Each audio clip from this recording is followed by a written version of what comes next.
Hello, Savannah. Hello, Savannah. Welcome to another edition of Kandily Kesha. I'm so pleased to be with you again on this Monday night. It has been an extremely busy October. We are now at November 1st, just a few months before a new year. And we are praying that each of you will make it on over. We know that many people have experienced lots of loss as of late, and we send out our prayers on your behalf. We have also lost many lives due to gun violence and street crime in our community.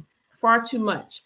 We are so happy that a group in the form of a Savannah Recreational Coalition has rose up to respond to the call of doing something in our community. You know, nothing much starts or stops in our community without citizen engagement, without a collective voice. We are governed by a local government where it takes 5 votes to move something forward. That means approve it, or to move it back. That means to deny it. And in our administration, we have a handful of progressive and aggressive people who have essentially been strapped from putting forth items on the agenda that, if they saw the light of day, would not be voted down in the public's eye.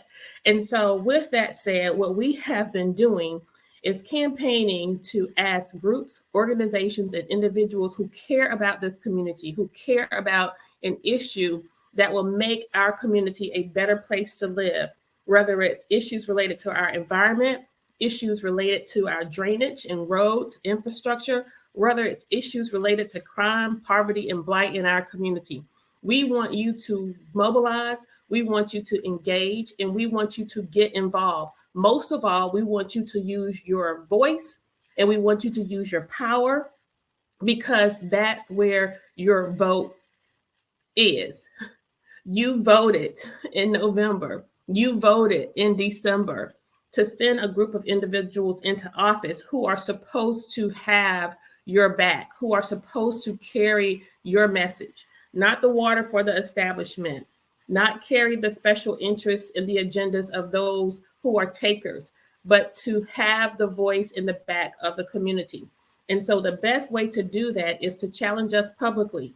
This organization have put forth this recreational program. This is a group of local coaches who have mobilized and are saying, we want to continue to do what it is that we do, except for we want to now do it on a larger scale. And we can't do it on a larger scale without the resources of the city of Savannah. Each year, we allocate millions of dollars to our recreational department, and very few of those dollars find its way in our neighborhoods and in our communities, particularly those neighborhoods and communities that are most vulnerable. And so these coaches have put together a very progressive and aggressive approach whereby they are working to eradicate crime, gun violence, particularly among our youth, within 3 to 5 years. There is nothing this administration that I currently serve in, unfortunately, there is nothing that we have proposed, there is nothing that we have put forth that is as aggressive and looks as good as this project and program. To date, they have only heard from 3 council representatives to support this initiative. So we want you, our local public, citizens of Savannah, who care about crime, who care about the issues in this community, we want you to now mobilize and send an email to each of us asking us to support those efforts. Send an email to our city manager asking him to support the effort. Send an email to your mayor asking him to support these efforts. You see, it is only via your collective voice that we will make a difference in this community. You may say, well, I do not engage in activity that brings me close to the criminal element. I live in a community that is not plagued by the type of crime I hear about on the streets of Savannah. Well, you should know that we live in a community where we are all in close proximity to each other. We are not many degrees separated. What happens to your neighbor, whether it's in the first, second, third, fourth, fifth, or sixth district, whether it's on the east side, west side, south side, or downtown, it matters to you. You today, it could be me tomorrow. It is in my best interest, not only for the safety of myself and my family, but it is in my best interest as a human being, as a person who care about others, as a person who care about community. It is in my best interest to use every resource, every ounce of my power and authority in this position to advocate, to leverage resources to support these kinds of efforts. So I have weighed in. And I have acknowledged that I believe in this effort of these recreational opportunities that these coaches have put forth. I believe in it because there are proven data and statistics across the country that shows communities with strong outreach via recreation in their communities do not face as many challenges as we have faced here in Savannah. We have to stop talking about who's not doing what, focusing on those minor things while our focus is taken off of the major thing. We have to now direct our attention to becoming results oriented, to actually doing something that will and can make a difference in our communities. So with that said, we now want to move to an issue I have been so moved by, probably one of the most important issues I have faced since I've been in office, outside of COVID, outside of gun violence. I would say it's up there. And this week is really up there. For the remainder of this month, I am pledging to the residents of StillHell that it will be up there. This issue will be up there. Every opportunity I get, I will be talking about the atrocities of StillHell towers. Yes, I will be acknowledging the lack of compassion, the deplorable conditions.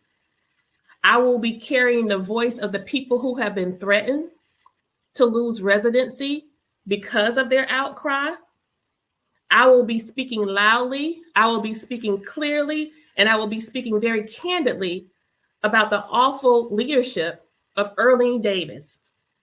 And I can say that based on not what somebody told me over the last week as a result of the fire, not what somebody said who lived within the corridors of StillHell Towers and other housing developments in our city, not what they've recently shared with me, not because of the mold,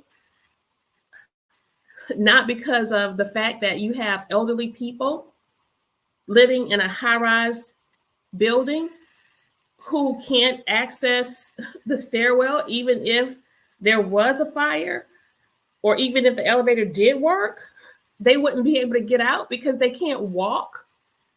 And who in their right mind would think that it's okay over time to allow residency of these individuals who have these deficiencies? And yes, we know there is a housing crisis in Savannah.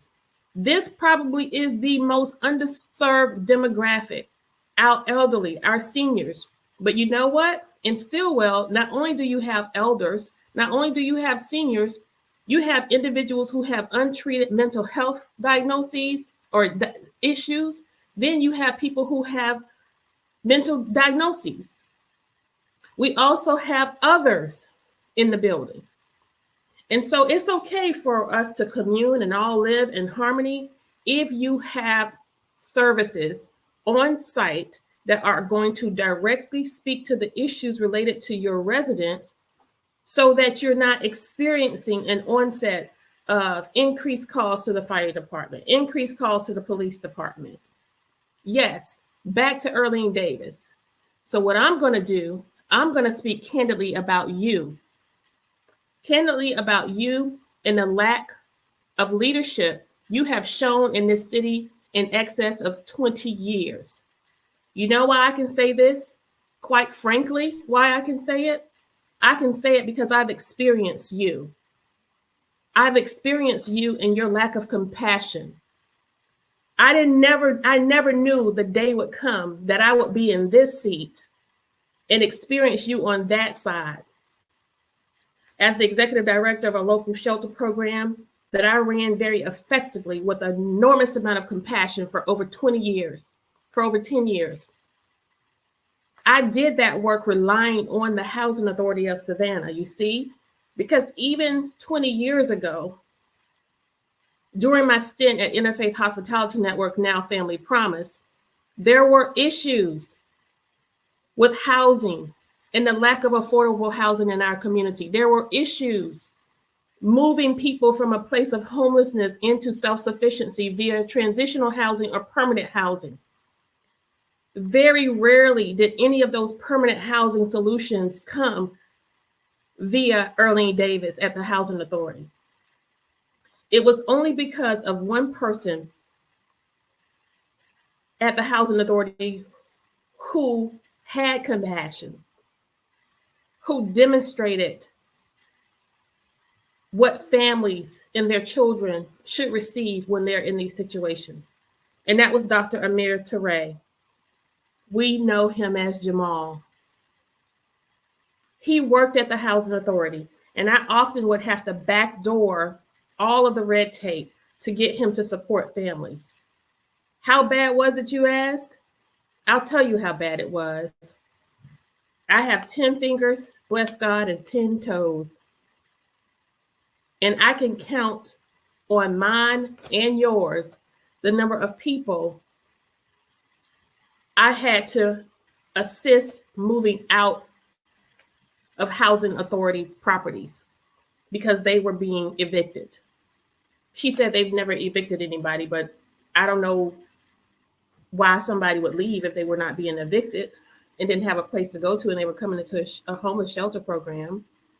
Now, I work for one of the creme de la creme homeless service providers where you couldn't have any criminal history. You couldn't have any issues related to untreated mental health issues, and a child had to be a part of the family unit.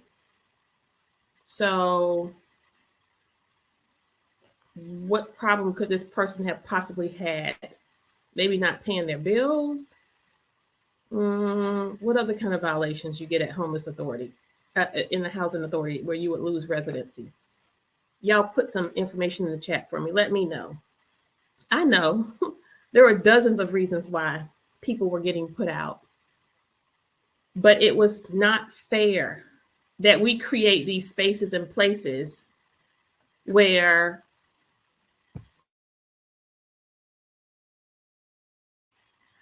it's not fair that we create these spaces and places where we say it's to provide remedy. We say it's to provide relief for people. It's a public service. It's paid for by our tax dollars. We invite individuals in who are able, and we invite individuals in with various levels of capacity as it relates to maintaining a job, as it relates to their physical health, their mental health, their capacity to parent. We create these spaces and places via governmental dollars under the guise of doing the right thing, only to get people in, and we realize that, oh, they're not up to snuff, or they're not following our rules.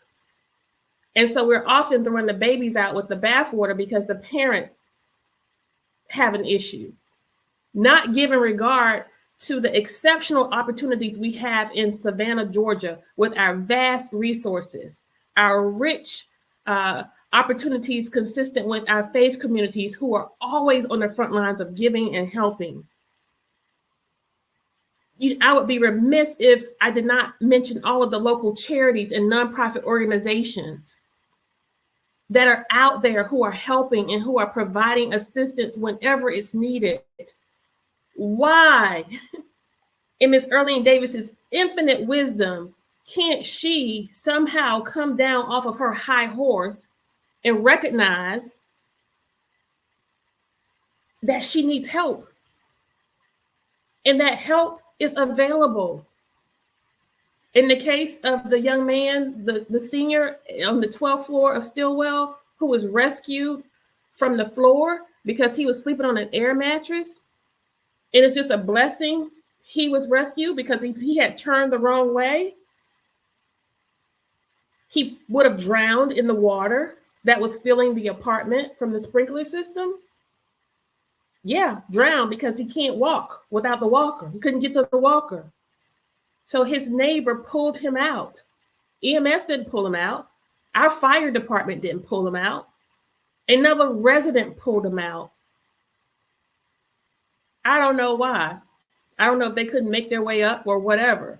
But again, somebody tell me, because in my mind, I'm just thinking about this out loud. Somebody tell me, if you have a high-rise building and you have people who are immobile or partially immobile, meaning they're in a wheelchair or on a walker, and you put them on floors beyond floor 1, something happens, elevators go out, or a fire starts, they can't get out. How do they get out? If a fire breaks out, I won't get on the elevator and I can walk. You won't get on the elevator because they tell you in a fire, don't use the elevator. That's why you have a fire stairwell. Right? So how are we allowing this in Savannah, Georgia? So this issue with StillHell basically is like COVID. The pandemic is to Savannah, right? COVID basically just exposed our pre-existing vulnerabilities. The pandemic just showed us just how much we need, just how much we don't have in Savannah, right? And that we had a situation where people were not able to miss 1 or 2 paychecks and pay their bills.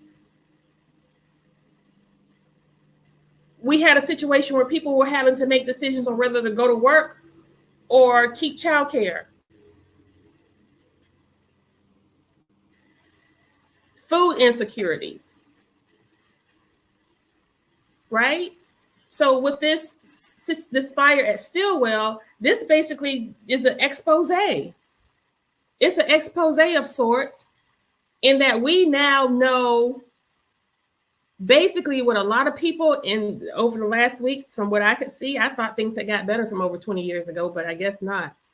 But from what I have been getting, and I've been fielding phone calls and getting pictures, and I'll post some of the pictures on my Facebook page later on, and videos that I've received from people who've had issues ranging from mold to sexual assaults to the elevator's not working. I think that's like the common theme. If you ask anybody, even if you go downtown and ask one of the tourists, which building don't elevators work in Savannah? They'll say StillHell Towers.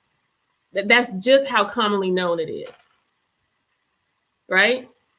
And so I was also told that there was an attempt to fix the elevators, but there were no elevator companies willing to give a bid for a total rehaul. Instead, they wanted to repair it. Well, guess what? If you put out an RFP, request for proposal or request for a job, and you send it out to various vendors for a new install, and you say this amount for this request is $5 for work that costs $50,000, you'll be lucky if you get a response. So don't tell me that crap. You have not tried. What you have done is not working. And you have the audacity to threaten people, Earlene Davis, who reach out for help, who cry foul to your foolishness. You have the audacity to try to cast aspersion and throw shade on people who actually are calling this foolishness out and wanting to do something about it. So it's my city manager's job to play nice with you, not mine. It's not my job to play nice with you. You know why? Because I have to feel the calls of people calling me having an anxiety attack on the other line. Because I'm in this position, they think I can do something about it. You and that makeshift board you and Van Johnson put together, you better do something about it. And if you want to shut me up, take care of those people. I am sick and tired of this classist, elitist city and her foolishness. And you want to serve on a real task force about racial equity. How inequitable is that treatment over at StillHell filled with Black senior citizens? Racial equity, real? Really, Earlene?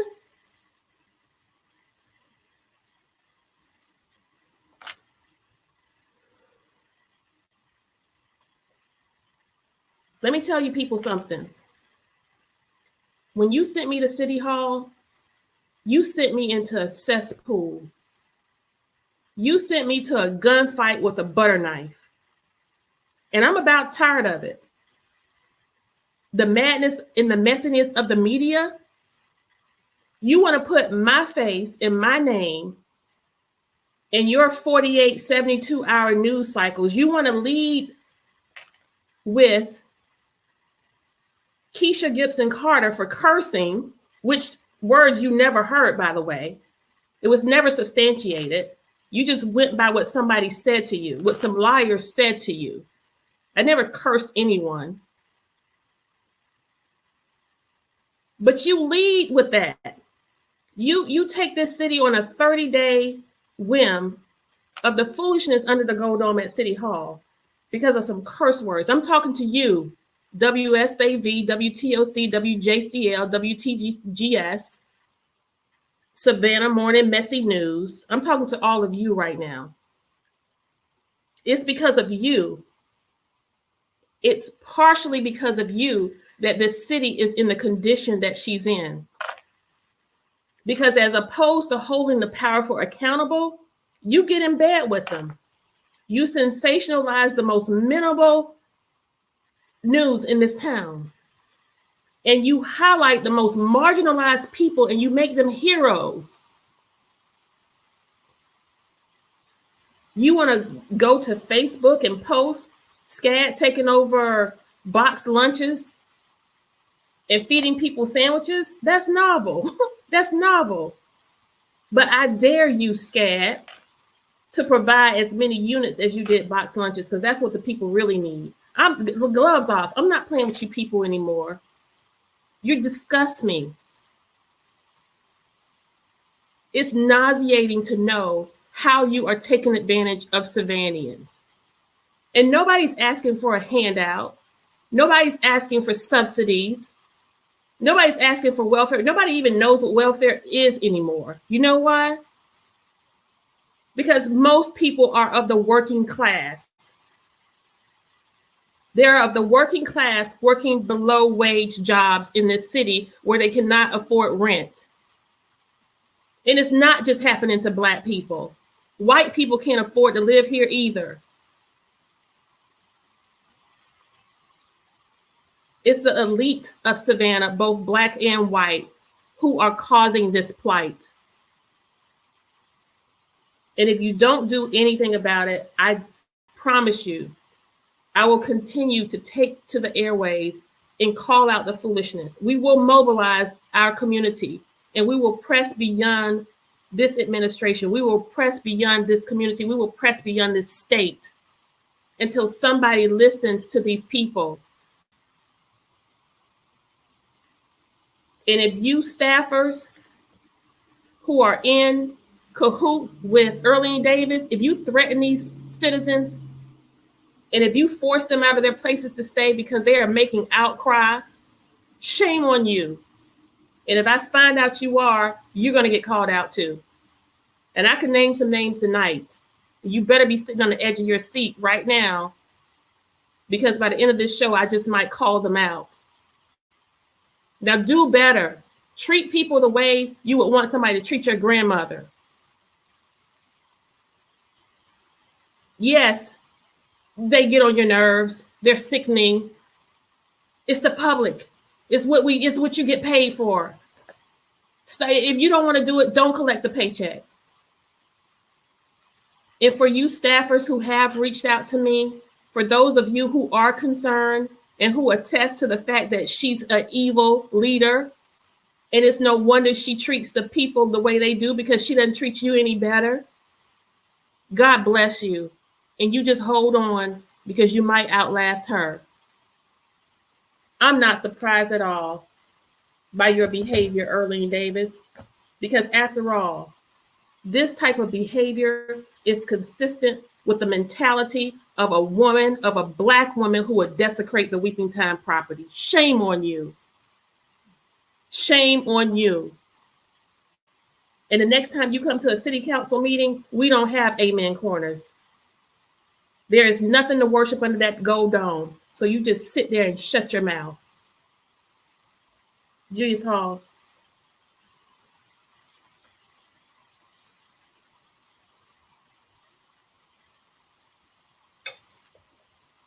Good evening, good sister. Can Hello, you hear me? sir. Hello. Can you hear me? Yes. Okay. Okay. Glad to join you tonight. And, Listen, I know you are working on some things behind the scenes that will soon go public, and I will be happy to use my platform to share what you and others are working on. I think you are doing a combined effort with Better Savannah, and I want to make mention of John McMasters and Chuck Fagan, who are, like you, are unsung community activists who undergird this community in trying to frame the narrative and keep her honest. But this one, sir, I hope you, like me, y'all like me, will not be dropping this issue. I need every one of your platforms to be mentioning this because people are relying on us to help them. And the Housing Authority of Savannah has its own governing body. And for years, up until just a few months ago, that governing body only consists of 3 board members. Can you imagine that? The entire Housing Authority board governed by 3 board members. Now, when I was the director at the Rape Crisis Center, I had 21, and my budget bailed in comparison to that one. When I was at Family Promise Interfaith Hospitality Network, I had like 12. no, it's like that for a reason. It's Right. like that for a reason, so she can have control.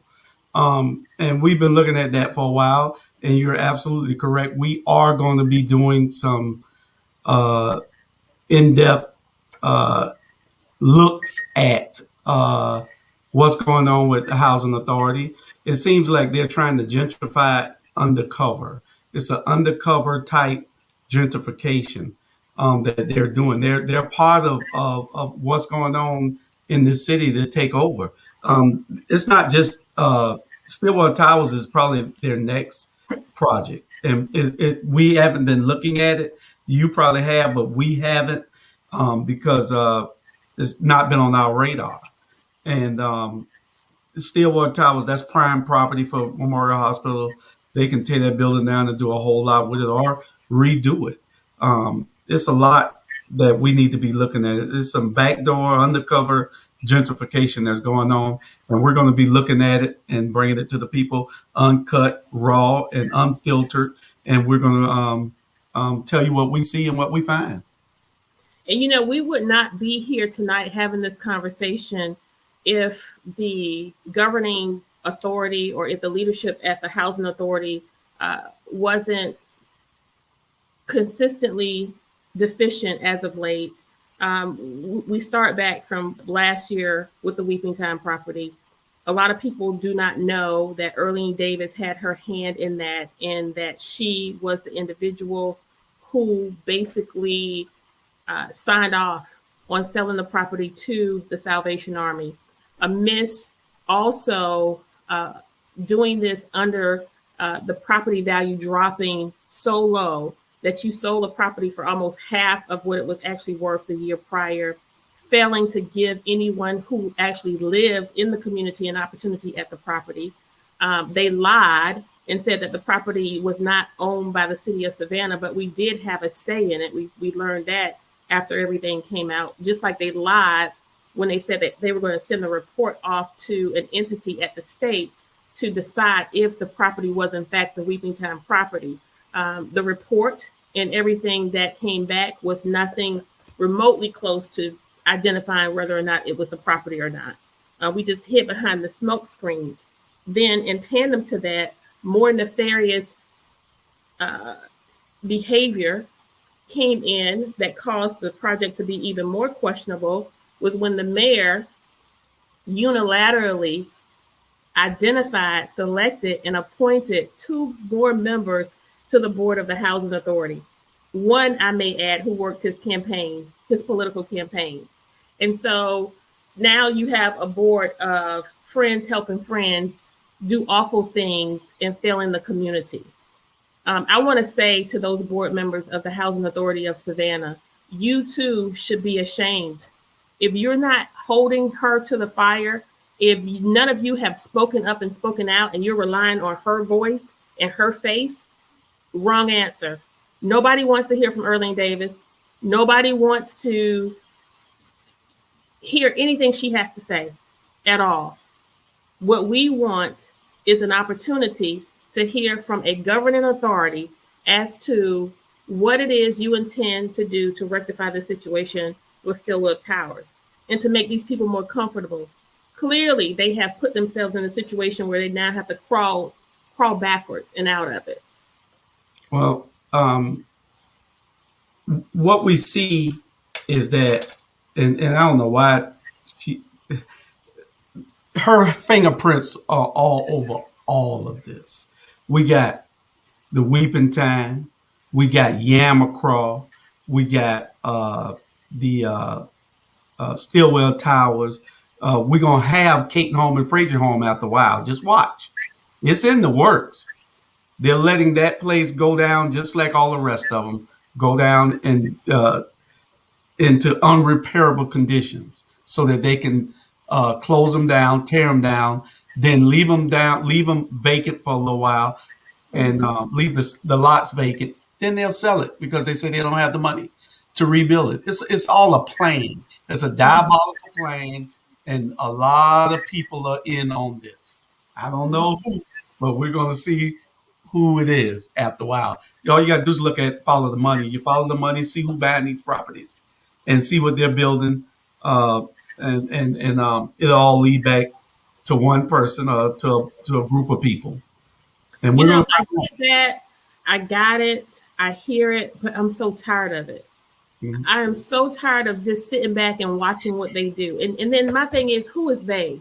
We become so conditioned in our culture that we let they get away with everything. Everything. They is the establishment. And we know that they are those business leaders, those big contractors, those millionaires who run everything. And, I guess what needs to be called for is an investigation into this, because if there are federal laws that are being broken, and if anything is illegal that's being done, it needs to be brought to the feds' attention, because something underhanded is happening here. Something very, very dirty is happening here. And it's in our face, but it seems like we're the only ones that are voicing it. We need everybody to understand that we're not in this by ourselves. We all are players in this game, and everybody got to get in the game. Yeah. You are absolutely correct. And that's the one thing that gives me hope, but it makes me feel hopeless all at the same time. Mm-hmm. That the optics are on, people are paying attention, but we need help. We need help. Right now, as a Post 1 representative for the entire city of Savannah, we are strapped with not having administrative support, individuals to do the research and to drill down into the weeds of trying to connect these dots and make these things happen. We are often left with calling on our state representatives, which is why this race is so important. We have State House Representatives 165 on the ballot right now. So if you didn't do early voting, we're hoping that each of you will go out in your respective districts and vote tomorrow. But we are also left with just pleas, making pleas for help. And it gives me great joy when I make these pleas for help, because people start looking at you and talking to you like, I can really do something about this. I can really make a difference. And I'm like, yes, you have the power.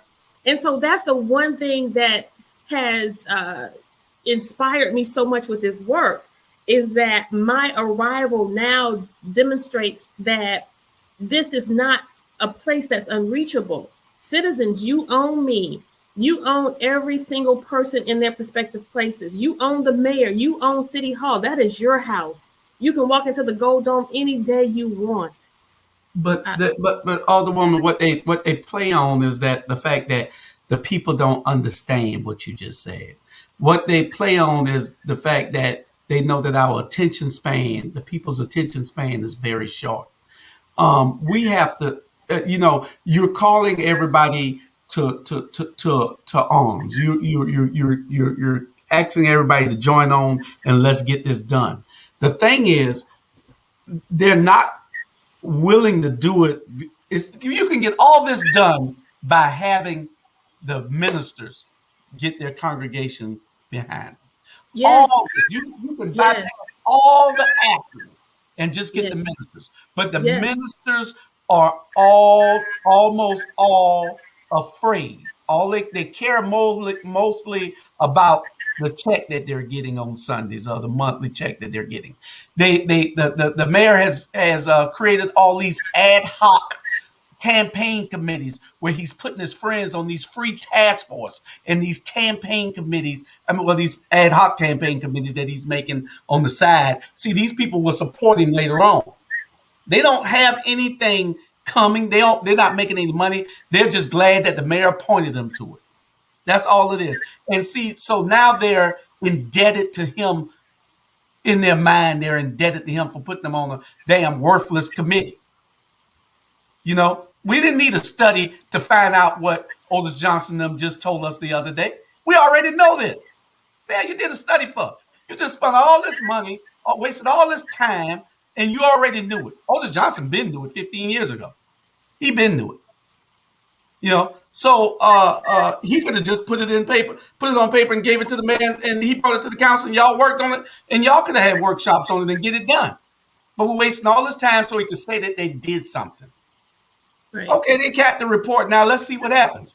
They'll say that they need another term to work on it. Please. Well, that's the thing. And in all fairness to the people who work on these task force that he's selected, because I don't see them as being as malicious as he is, right?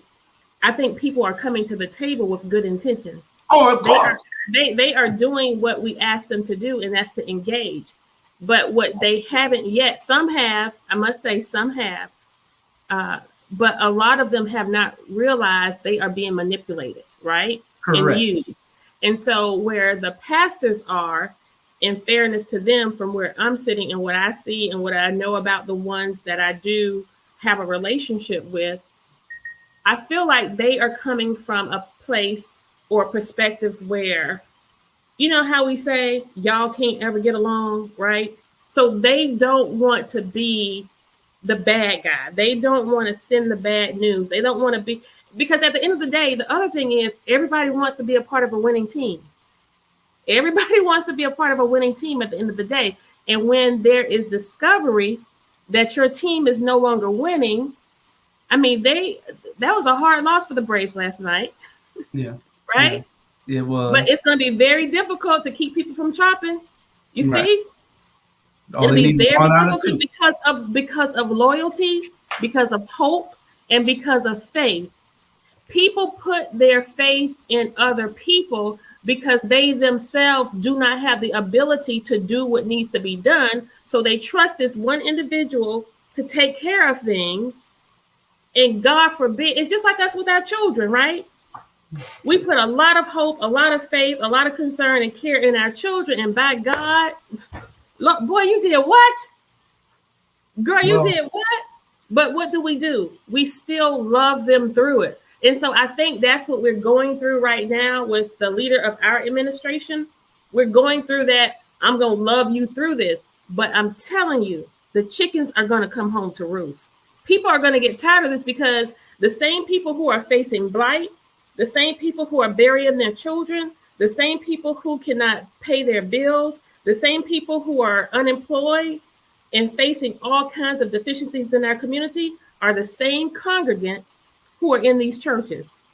And so when those people start to go to their pastors, go to their missions outreach committee and make outcry for services that they need, they'll get a clue. Hopefully, I don't know. What do you think? Well, we're going to have to hope and pray on that, because what we have now is a whole city full of cowardice pastors. And I'm not afraid to say that.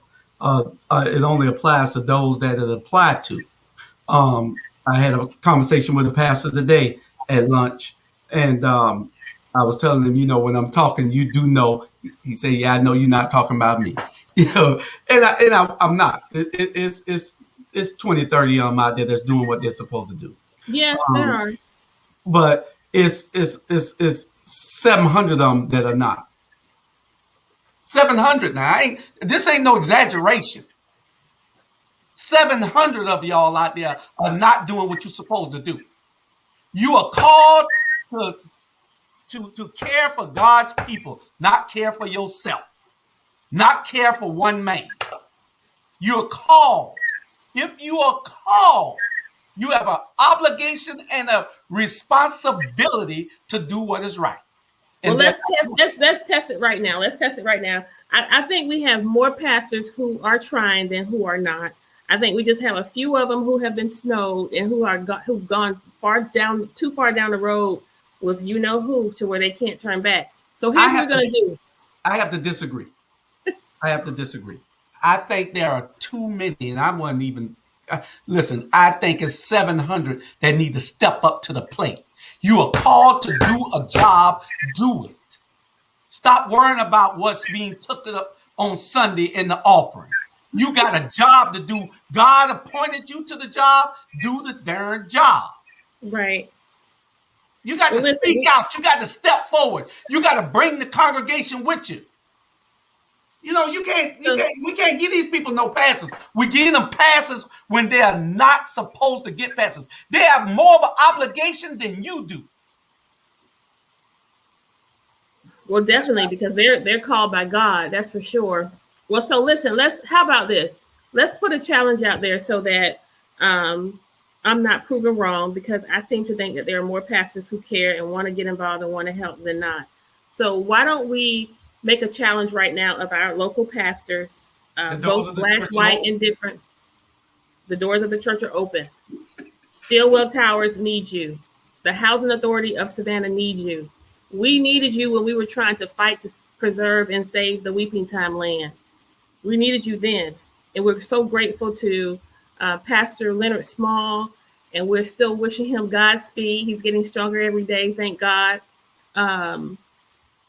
We don't need people to do what other people do. And so, Brother Hall, we do have, listen to me getting churchy, Brother Hall. We do have the Nehemiah group, right? It's a group of local pastors who nobody's talking about, but this group of pastors are from every demographic, every background. It's an ecumenical mix of faith leaders who have come together, and they are making demands of the city of Savannah where housing is concerned. And so I want to call on the Nehemiah Project, Reverend Asia Pitts, Reverend Stephen Williams. We want to call on you and other pastors outside of the Nehemiah Project, the Interdenominational Ministerial Alliance, the Methodist Coalition of Ministers, the AMEs. I'm calling on you all. I'm asking you for help. I can't do this by myself. Now, I didn't make very many campaign pledges, but I made some. One of the asks I did make was that if you sent me to City Hall, I'm probably recorded at least 24 times. Mr. Hall, you were there most of the time. What did I say? When you send me to City Hall, come with me. That's right. Come with me. And I didn't realize what I was saying then. I wasn't saying it was because it was something cute, just like my tagline of not being for sale, not for sale. I didn't create that because that was cute. It wasn't even me who created it. It was these things that just popped into my spirit, in my head, and came out of my mouth. Come with me. Let's save. But Alderwoman, if these pastors would just, when they go to church on Sunday, and they just take the congregation and walk outside, most of them are already outside. You're already outside. So look around. Stop being blind to everything around you. Look around you, pastor. Just look around you. Because most of your churches are in areas that are underserved. So look around you and see what you can do in your own community. And if you don't think that you need to do nothing where your church is, then okay. But look around you and just look 4 blocks in each direction. These people need to wake up and say they need to be involved. They need to get off their butts and do something. Everybody loves to hear a good church sermon. But I'd rather see my pastor in the street showing me that he has a heart, that he has compassion. That's what Jesus called him to do. And we can't keep giving everybody a break. There's too many people getting breaks now. We're getting sold out by just a few people. And these few people are brainwashing all the rest of them to believe that they're doing something. They're not. They're not. We need y'all to step up and be in the fight with us. We can't fight this battle by ourselves. Go ahead. I'm sorry if I'm taking over your show. Go ahead, girl. No. Thank you for that. And I hope your voice is being heard. And I would imagine your passion is at the same place mine is tonight. It's not so much anger as it is frustration and hurt. The morning, the wee hours of the morning when I was at StillHell, after the fire, it occurred at 4:00 a.m. in the morning.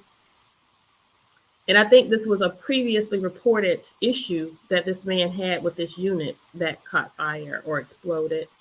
As I departed, I looked into the eyes of this one woman, and she said, "You gotta help me.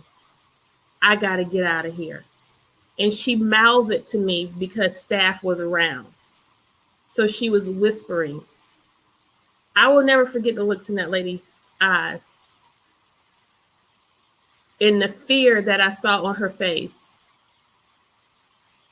That's where my frustration is stemming from tonight, coupled with the fact that I realized as I was approaching this interview today that I've dealt with this woman before. Her same behavior that existed way back then. And then to know that it was her with the weeping time and now this. Nothing concedes power without a demand. You don't achieve much by way of rights, civil rights in particular, or rights for people without force. They don't understand when you come and play nice in the sandbox. They can't take me when I sit at the table and make my subjects and verbs agree, dot I's and cross T's. You can dress the part and look the part, and they will look over you and look through you. So sometimes it takes this Harriet Tubman spirit. Sometimes it takes a Fannie Lou spirit. Sometimes it takes the resistance of a Rosa Parks spirit, a MLK spirit, a Marcus Garvey, for us to get what we need. And the irony of this is, it's not for me. It's for somebody else. So what part of ED doesn't she recognize somebody, it's not about you. It's not about your pension. It's not about the comforts of your home and the comfortability in your company car. That's not what it's about. It's about these people. How can you even cash your paycheck? Have it directly deposited into your account. Rebecca make a good point there, doesn't she? It looks like we're the only oversight task force. I can't stand that word task force. I'm telling you right now. Oh my God. Jesus. It's crazy. And this goes to everybody who's out there watching now. We need you to share. We need you to make sure that this platform stays viable. Right. Because we're going to bring it to you. This is our way of communicating with the public. Better Savannah and ATR, we're doing all we can do to get things right in this community. But if you're not going to join us now, we do need you to join us when it comes time to hit these streets. We do need you to join us when it comes time to raise money to put the right people in office, to recruit people who have a heart and a passion and a determination to change things, not people who are scared as hell and don't want to do what is right. But you know what, Mr. Hall, to that point, you had a slate of people you put in office. I mean, so who's to say? And that's the thing. We keep asking voters, and I know the answer to this. I just need you to say it out loud. We keep asking voters. We keep asking people to go to the polls and vote. We keep talking about Black Lives Matter, Black Votes Matter. We keep talking about all of this, and then Black people go vote, and they vote for Black people, and then this is what you get. So what? Yeah. Why? Yeah. Why should a person go vote? Why should they go vote? Write it in the chat. Tell me, people. Why should we continue to ask you to vote when this is what you get? Mr. Hall, you are a political guru. Tell me the answer to that question. Tell our citizens the answer to that question, sir. Well, we're going to have them sign something, but we can sue them or something, because we should be able to sue Dietrich, Linda, and Purdy. We should be able to sue them because they broke promises to us. Each one, Linda didn't make as big a promise, but she has a whole catalog of film saying what she was going to do when she got there. A whole catalog of film, a video where she talked about the people doing things that were detrimental to the people that she wanted to go and advocate for. Now she's there doing the same thing what those people did that she talked about. So we ought to be able to sue them. I don't know whether we're going to have to get a contract. I don't know what we're going to do, but we're going to have to vet them more closely. They're going to have to come. So we got to form some kind of board or something. I don't know, because we got to make sure that they do what they say they're going to do. We should not have a mayor that's scared to do what is necessary to uplift the people. Think about it. They forgot that it was slavery. They forgot that we the only people on this earth never got reparations because we don't stick together. They know that we're going to complain about it one day and just forget about it the week later. One female on our council said we just need to get over slavery. We just need to get over that. She's a slave. She's the head slave. Listen, so that's what we are going to do. We're going to ask people that, despite how politicians behave once they get into office, people should still vote. They should still exercise their civic right. But my answer to that question is accountability. When you vote somebody into office and they're not doing what they stated they were going to do, or they are not practicing the principles and enacting policy and legislation that's consistent with moving the needle away from status quo politics, you have the right to hold them accountable. You have the right to challenge your local government and not tell us or ask us for what you want, but tell us what it is that you want. Okay, that's what we want you to do. And there is power in numbers. So we want groups to mobilize. We want pastors to mobilize. We want organizations to mobilize. And we want you to take your rightful place in government. And a lot of people pick on the city of Savannah and the alder people connected to her because we are the most sensational, right? But you do also have a county government who meets almost every Friday after we meet, right? You also have state representatives in this city. So you need to start engaging your county commissioners as well as your city alder people and your state representatives and your state senators. Have them weigh in on your issues as well. I want to read some of the comments here. I want you to pay attention to this one right here real quick before you go. Bernard Brown said, we're always fighting for rights, for our well-being, fighting for people to treat the Black people right. When is enough enough? You know, and if you notice, why are we always the only ones fighting for rights? That's a great point, Bernard. Very good point. We are the only ones always fighting for something. That should tell you something right there. Right. No, that's good stuff. That's good stuff. I want to also just make mention that there's been a little bit of maneuvering. I don't trust it, but we are finally about to approach the whole notion of term limits on our council. The mayor has been very sneaky and is like limiting the number of people who can actually participate in this. But I want to hear from you. It may be after this live interview. If you are listening to me, if it's recorded or if you're listening to me now, I want you, our citizens, to weigh in on your thoughts related to term limits, because I want my position and my vote and my actions to be consistent with what the citizens of Savannah want. I personally think people should be term limited. I don't think you should have a lifelong career in office or politics, because that's when we start to see a slippery slope to changing the culture. And because generations change and times change, I think politicians should change as well. The question is, how much time? I personally think, I don't know. I'm not going to say it. I want you to tell me how many terms. We have one term, it's 4 years.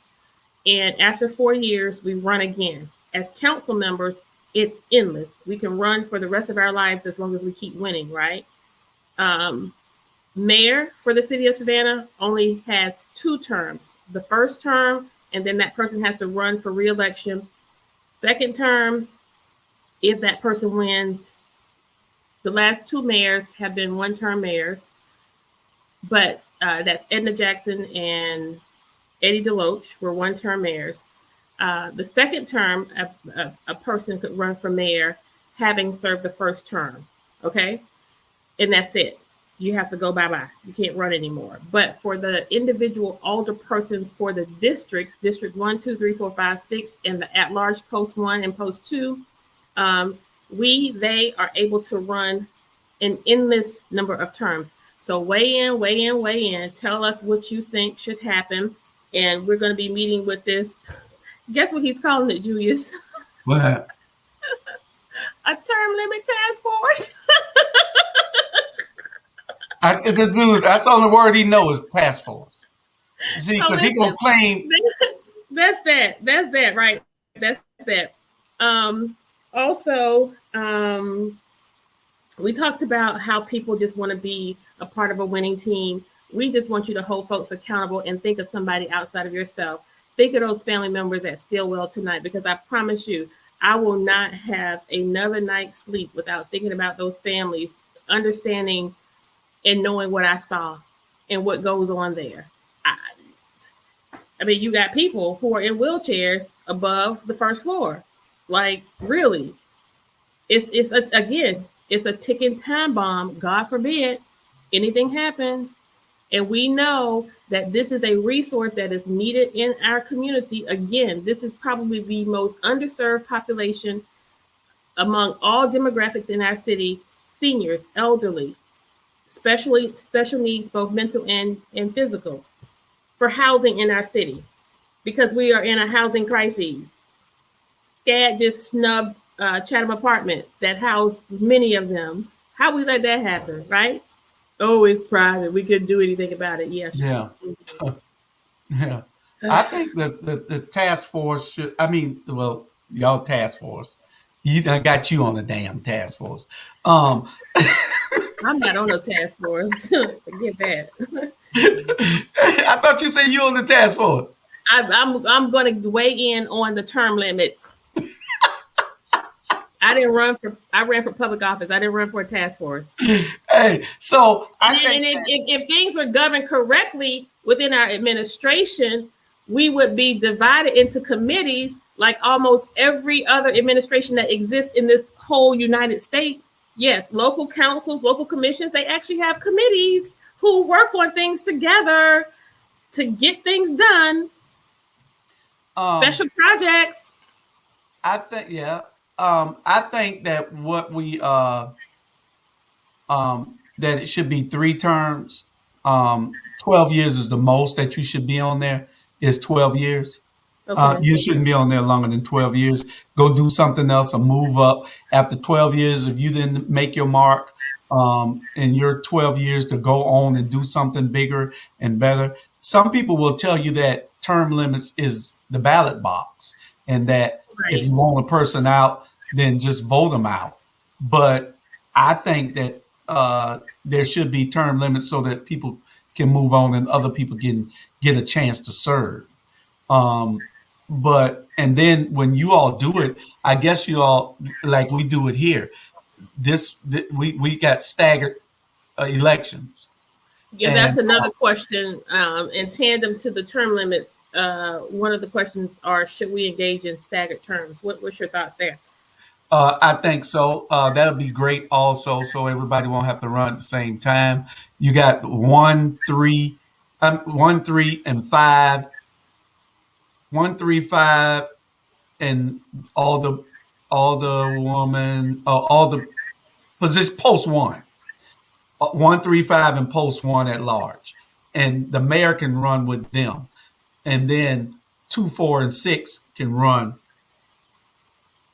the next. Would it be a special election or with another regular term? No, I don't think it'll be another. It'll only be 2 years, right? Yeah, my only concern would be that voters, the electorate, would lose the continuity. Continuity would be lost, in that they would get out of the rhythm of a regular voting cycle. Like it seems to me that would cause it to have people engaging in voting requests too often. I don't know. Well, a lot of places are already staggered. Like Tanya says, the school board is staggered. Port Whitworth is staggered. Garden City is staggered. Mm-hmm. And I think that it all needs to be so that you can have they can all it all be every 2 years anyway, because every 2 years somebody will be up.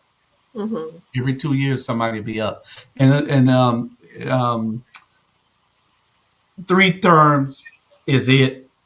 Then the mayor, like you said, if the mayor runs 2 terms, he can leave and come back and run again. Yes, I think so. But I think there has to be a certain amount of time, and it may be 1 term, or it may be 1 term that they could return after 1 term. It is? Oh, okay. Yeah. I'll have a don't quote me. I did not read anything in our charter related to that I remember, I should say. Okay. Well, we need to get on top of that because it's a lot of stuff that needs to be done. It's a lot of people waiting to serve, but they don't want to get it. You got these career politicians. Van was there for 16 years. Tony Thomas was there for 20 years. And yeah, some of these, Tony Thomas did his side right. Okay, so Betty Jones says that Mayor Adams came back to run after he was mayor, so that's possible. Oh, okay. Mm-hmm. All right. So let's look at some of the comments. Go ahead, finish your comment there, and I'm going to read some of these comments. Go ahead. Okay, so we have John McMaster says SCAD killed 232 affordable apartments at Chatham Apartments and then built 23 units. Math doesn't work. Math doesn't work. Sandwiches don't count, SCAD. He says Davis must go. Miss Jones says, do you remember the telegram? If it was still in print, we would have known much of what is going on in the city.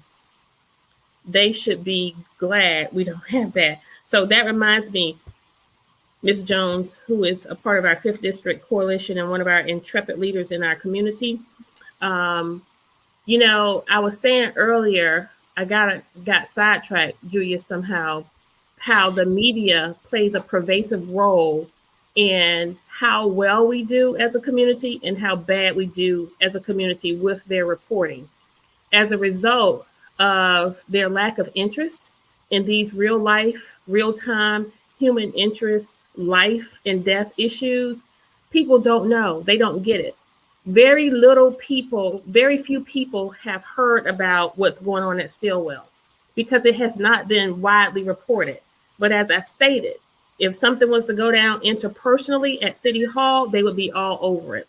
Now, I would imagine that this issue related to the fire and the lack of compassion that's being demonstrated at StillHell is far more important than an ethics complaint for cursing, right? Would you agree? Way more important. And that's why ATR, that's why Better Savannah, that's why these local social media platforms is so important. And you all play a very vital role. And you are doing this without any resources. You are doing this without a steady paycheck. And we thank you. If it were not for you, if it was not for this platform, if it was not for the platform of Better Savannah, we would not have a leg to stand on. And so we are grateful to you for your unbiased reporting. We are grateful to you for holding us accountable.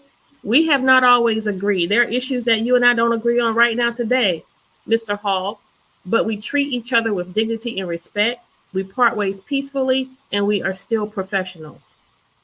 But unfortunately, in this town, if you are not a part of the establishment, if you are not a part of moving the agenda of the establishment, their whole goal is to sully you, to discredit you, and to cast dispersion of your worth in the public eye. We cannot compete with the airwaves of our television stations or the amount of or the amount of ink and paper owned by our brick and mortar paper establishment. But what we can do is we can rely on you, John McMasters, Chuck Fagan, Jay Jones, Dr. Amir Teray, and so many others I'm probably missing right now. We can rely on you to not carry our water, but to carry the water of the people, to be the voice for the people. So we want to thank you for all of your dedication and support, and for putting up with me who don't do this whole thing always very late. well. Yeah. We got a bunch of fighters out there. You got there's so many that I know we like you said, you're gonna forget some. You got Melinda Gwen Thornton out there. You got Jerome Irvin out there. Yeah. You got people that are fighting with us. You got Deidre Grimm. You know Tara Scott Brown. You got people who fight with you, elected officials, who are there for you all, but we need everybody to come in and be on the side of you and bring up the rear also.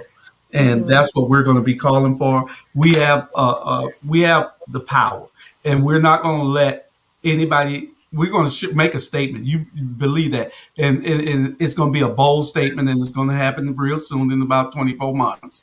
And y'all be prepared for it, because it's going to happen. And we are making promises, and we ain't saying nothing we can't back up. Well, I know you and Mr. McMasters are planning for a big announcement tomorrow, and I'm just happy to be breaking it here tonight. So tune in to Better Savannah. Is it tomorrow or is it Thursday? Going to be Thursday. If we don't do it Thursday, John and I have to talk. We're going to see whether we can get.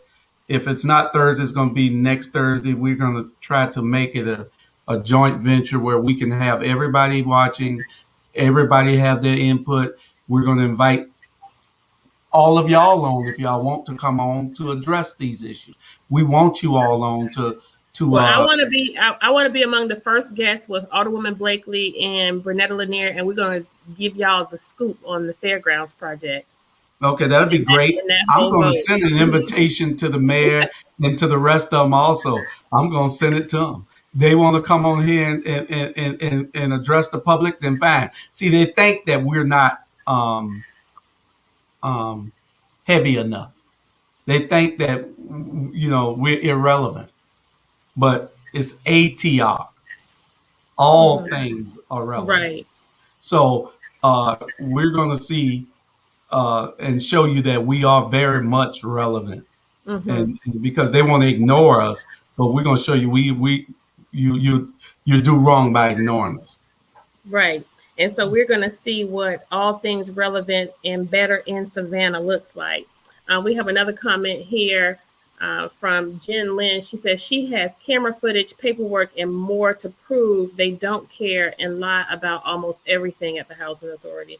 Better Savannah is with us. Thank you so much. John McMasters also says corrupt through and through. Mr. Ivan Cohen, one of my favorites and faithful loyal watchers, and he tells me I need to be on even when I'm not on. So and I know a lot of people, and I want to, I know I can call some people's name because I know they support this platform monthly or whenever they can, quarterly. You got Ivan Cohen, you got Melinda Gwenthorne, you got Pastor Smalls, you got Terrell, not Terrell Dickinson. What's the other? My girl, she always on your watching. Natalie Smith Leggett. Yeah, Natalie. We got people that support us financially, somewhat. I mean, the bills are high, but we got those people help, with everything that we're doing here. And we're going to have a bunch of changes coming in the next 30 days. Hopefully, we'll have it all meshed out. I've been running for mayor, but now that I'm not, I'll have a lot of free time after tomorrow to get these things done. I've been promising it since August, but it is coming. We got a bunch of changes, and we're going to show y'all why ATR is relevant and the new things that we'll be doing. Well, I don't know what costs are associated with your media outfit. I'm just grateful that you have extended to me at no cost this platform and really appreciate it as a part of my public service to the community. And so, again, we appreciate you. Natalie says it makes no sense that she has a job and a board obviously needs a full overhaul. Dr. Leonard Small is with us tonight. He says the chairman of the Housing Authority recused himself from voting on Yamacraw because he said he might have a future investment in the property. Interesting. This gets deeper and deeper. Rebecca Rose says, look who sits on all the boards. And this, of course, is an American Disabilities Act issue. So listen, we have people, and we have very smart people who don't have a whole bunch of time, but they have a whole bunch of heart. They are with us on this. They have shepherded us across the line with the weeping time, and I think they will be with us here on StillHell. So you all look for more information to come in terms of how you can get involved, who you can call. But off the top of my head right now, Ossoff and Warnock comes to mind. Have a good night, Savannah. I love you. Good night, everybody, and we'll see you tomorrow night.